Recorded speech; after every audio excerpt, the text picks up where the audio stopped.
Hi, my name's Paul O'Neill. I'm head chef here at Hattusa at Berwick Lodge Hotel.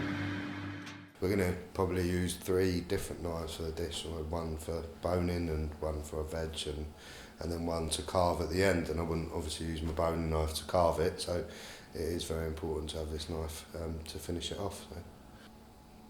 For the encroute that we're going to use, it should just slide right through it, so it's quite good as well because it will go through meat and also sort of crusty because of the scallop's edge, so it will go through quite nice crusts as well.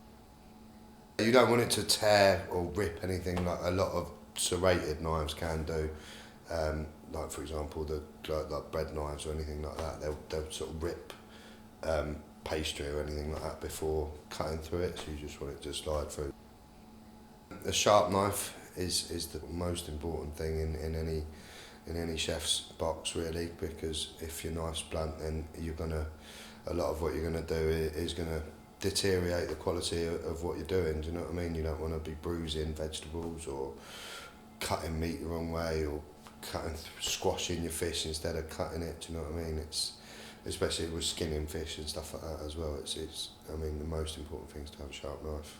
We're using some nice English Roux veal, which is a lovely bit of meat. We get it from a local butcher's, and it's obviously free range, and it's a real good, a nice big piece of veal as well. It's a little bit like a Beef Wellington, I suppose, but with veal. So we've taken the veal shin, which we're going to braise for about 4 or 5 hours, and then we're going to pick that off the bone, mix that with a little bit of chicken mousse just to bind it together. And then that's going to be our outside, and then the veal loin's going to be going through the middle. So, and then we've got some girolles and asparagus for May to go with it. So we're just going to do like a little fricassee with asparagus and girolle mushrooms, and we're going to do a little shallot puree. So we're going to cook down some shallots nice and slowly into butter, and just finish that with a little bit of sherry vinegar because the rest of the dish is quite rich. So then that should cut through that, and then we're just going to do a nice slice of our encroute, a little part of the fricassee and a little swipe of puree, and a bit of jus, a bit of Madeira jus.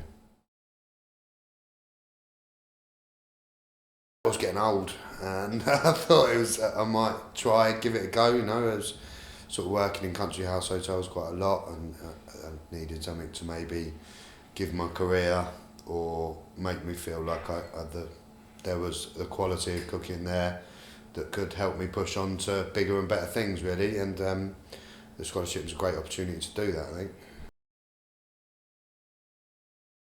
Even getting to the semi-finals and going to cook for those sort of people, you know, like the judges that you have in the semi-finals, judges you have in the finals, getting their opinions and their feedback on your dishes, and even being able to talk to them about food and just see the lines that you're going along are the right sort of lines, and even to get there, and if you get to the finals, another massive achievement, and I mean, winning it was incredible, and I never expected to win it when I entered, so but it just shows that anyone can win it, I think. I mean, you sort of just go back into work and everything seems normal for a while, but then once you sort of sit back and take a little bit of time to reflect and try and sort of put yourself out that you're going to start looking for work, it becomes a lot more exciting. You see a lot more doors have opened, and obviously going to the final this year was again it was very surreal going there after the year before, because the year before I didn't remember anything. I think it was all just a massive blur,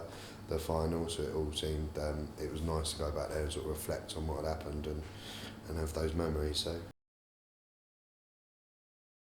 the first thing is it couldn't be a lot of stuff out of the fridge, because the fridge would have to be full of beer mainly.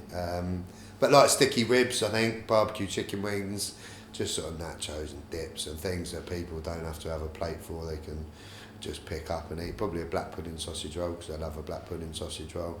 And I think nibbles like that, and some spicy nuts and things like that, really.